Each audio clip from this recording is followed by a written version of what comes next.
तो हेलो दोस्तों, कैसे हो आप सभी लोग। आई होप आप सभी लोग अच्छे होंगे। मैं भी एकदम बढ़िया हूँ। मैं गरिमा बोलिए आ गई हूँ फिर से अपने एक नई वीडियो के साथ। वीडियो की शुरुआत हो रही है सुबह कॉलेज जाने से। जैसा कि आप सभी लोगों को पता है, मैं रोज कॉलेज जाती हूँ और हॉस्पिटल भी जाती हूँ, बट आज का हॉस्पिटल का सीन नहीं है क्योंकि आज हमारी सारी क्लासेस कॉलेज में ही है। हाँ, एक क्लास है जो लास्ट में है और उसके बाद मैं पहुंच जाती हूँ फार्माकोलॉजी में और हमारी क्लास होती है। उसके बाद हम निकल जाते हैं फार्माकोलॉजी डिपार्टमेंट से। ये है हमारे कुछ सर मेरे लड़के जो कि हमारे बैच में हैं। और ये है मनीष पांडे जो कि बागेश्वर का है, मैंने पहले भी बताया था आपको। तो दोस्तों, आज हमारी कॉलेज में 2 क्लासेस थी जो कि एक 2 घंटे की थी और एक 1 घंटे की थी। और जो 1 घंटे वाली क्लास थी उसमें तो मैम आई नहीं थी और जो 2 घंटे वाली थी उसमें मैम आई थी, उन्होंने हमें पढ़ाया। और फिर चले गए हम पीसीआई में क्योंकि उसके बाद हमारा 1 घंटे का लंच था और उसके बाद हम जाने वाले थे हॉस्पिटल जो कि 1 घंटे के क्लास थी स्टडी पीरियड। और वहाँ पे हम पानी भरने के लिए आए तो हमें पता चला वहाँ पानी हो ही नहीं रहा है। फिर हम गए हॉस्पिटल और वहाँ पे वेट कर रहे थे कॉफ़ी के साथ दूसरी क्लास के लिए। फिर उसके बाद हम क्लास के लिए थोड़ा सा वेट करते हुए वहाँ पे बैठे। और ये है भास्कर भास्कर जो कि बहुत अच्छी बात बोल रहा था कि दोस्तों इसको सब्सक्राइब करो, उसके बाद मुझे पार्टी मिलेगी। मतलब खुद के लालच के लिए लोग कुछ भी कर सकते हैं ना, तो उसको पार्टी चाहिए थी। मतलब एज ए मजाक कर रहे हो दोस्तों, वो ऐसा नहीं है, वो बहुत अच्छा है। उसके बाद ये कब्बू ने किए जो बोल रही है सब्सक्राइब करे, लाइक करे, कमेंट करे। और जैसा कि आपको पता है ये नीलम है जो कि बहुत गुस्सा है, पता नहीं क्यों। क्या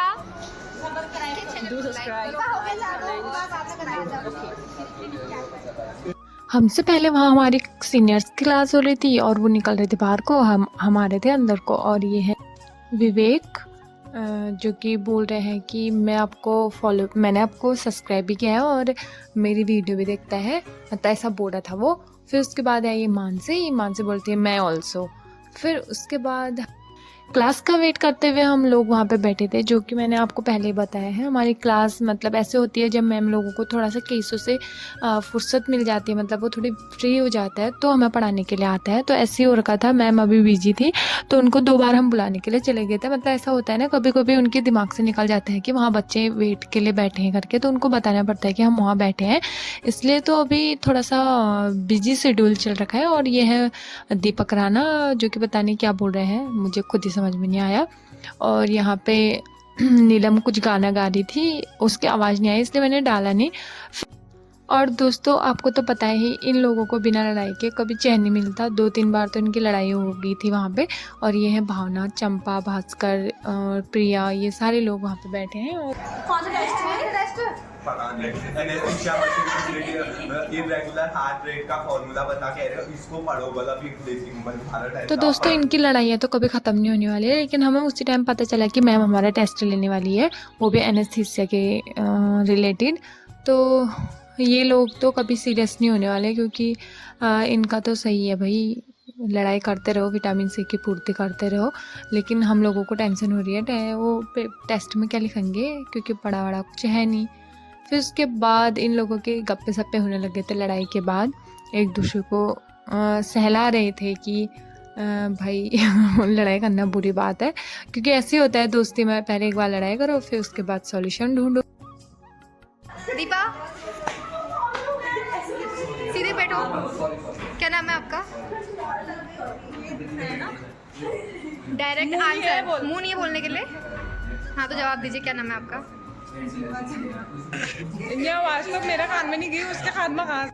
तो दोस्तों क्लास होने के बाद हम लोग चले गए अपने अपने रूम को। और रूम को जाते वक्त हमने देखा ये तो पूरा खाली है, मतलब जहाँ पे हम पंजीकरण वगैरह मतलब पर्चे काटते हैं वो तो पूरा खाली था। और ये लोग ऐसे एक्ट कर रहे थे जैसे पर्चा काटना होगा, क्योंकि कभी भीड़ में खड़ा होना तो इनकी बस की बात है नहीं। अभी अकेले में खड़े होकर एक दूसरे से लड़ाई करते हैं कि मैं पहले पर्चे काटूंगी, मैं पहले पर्चे काटूंगी। और इनकी लड़ाई का सिलसिला चालू होता रहा, ख़त्म ना होते हुए घर तक पहुँचने के लिए मतलब लड़ते रहे। और लड़ते लड़ते दीपा ने हमला किया भावना के बालों में, जो कि उसका जो रबर बैंड और क्लेचर होता है उस पर। और फिर उसके बाद उसके बालों को एकदम झरने जैसा बना के खोल दिया। वैसे तो आजकल फैशन हो गया है बालों को खुला रख के चलने का, लेकिन अभी थोड़ा गर्मी का मौसम है तो बहुत गर्मी हो रही है भाई। अभी 4 बजने को है लेकिन गर्मी का नामो निशान नहीं हटा हुआ है, मतलब ऐसा हो रहा है पूरा गर्मी।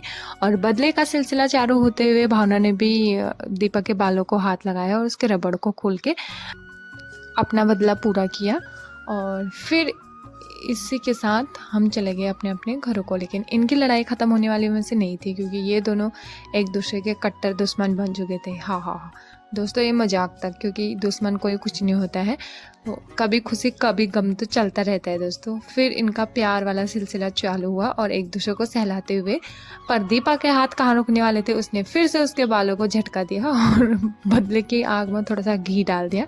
फिर उसके बाद उसके क्लचर और रबर दोनों को पकड़ के आगे भाग गई।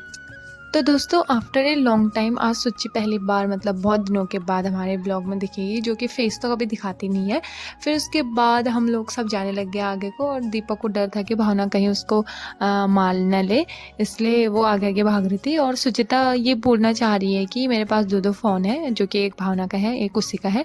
और भावना अपने बिखरे हुए बालों को लेकर दीपा के पीछे चलेगी, शायद ही मेरे हाथ मेरा क्लचर या रबर लग जाए। लेकिन दीपा भी चंपावती की रानी जो कि उसे रबर और क्लचर कभी नहीं देगी। और मौके का फ़ायदा उठाते हुए भावना ने लगाई दौड़ और पीछा किया दीपा का। लेकिन दीपा को जब पता चला कि भावना दौड़ के आ रही है तो दीपा भी भाग गई। और अभी भी भावना वेट करते हुए दीपा से बोल रही है कि मेरे क्लचर और मेरा रबर दे दे यार। लेकिन दीपा कहाँ मानने वाली थी, दीपा ने उसको नहीं दिया। और यही सिलसिला चलता रहा, कभी भावना दीपा के पीछे, कभी दीपा भावना के पीछे। और फिर हम चले गए धीरे धीरे ऐसे अपनी वाली गली में। और जब तक इन दोनों का एक दूसरे से बदले की भावना ख़त्म नहीं होती, तब तक ये एक दूसरे के पीछे पड़े थे। दोस्तों हमारी दोस्ती में कभी ऐसा होता रहता है, कभी खुशी कभी गम। और भावना सुचिता को लेकर आई मेरे ब्लॉग के आगे, और उसने कहा कि ये है सुच्ची, इसकी हाइट तो छोटी है लेकिन दिमाग बहुत बड़ा है। और हाइट पे गौर मत करना, क्योंकि दिमाग सबसे ज़्यादा काम आता है। फिर उसके बाद हम चले गए अपने रूम की ओर, और ये है हमारे अंकल जी की दुकान। फिर उसके बाद आपको दिखाती हूँ, दीपा ने उसके रबर और क्लचर को यहाँ पे लटका दिया था, और फिर भावना ने उसको पकड़ा और चले गई। और जैसा कि मैं और दीपा आगे तक साथ में जाते हैं, तो हम दोनों भी चले गए अपने अपने रूम की ओर। तो दोस्तों कॉलेज से आने के बाद मैंने किया लंच, या जो बोल सकते हैं उसको, क्योंकि वो 4 बजे का था। और फिर उसके बाद मैं सो गई थी। आजकल का रोज़ का रूटीन यही हो रहा है कि मैं कॉलेज से आने के बाद सो जाती हूँ, क्योंकि थकान ऐसे लग जाती है हॉस्पिटल कॉलेज जाने आने में। और फिर गर्मी भी बढ़ गई है, तो मतलब शरीर का वो हो जाता है। आज की वीडियो को रखती हूँ यहीं तक और लेती हूँ आपसे विदा। आई होप आपको मेरी वीडियो पसंद आई होगी। अगर मेरी वीडियो पसंद आई हो तो उसे लाइक करें, कमेंट करें और ज़्यादा से ज़्यादा लोगों में शेयर करें और सब्सक्राइब करना ना भूलें। मैं गरिमा बरोलिया मिलती हूँ आपको एक नई वीडियो के साथ। तब तक के लिए बाय बाय।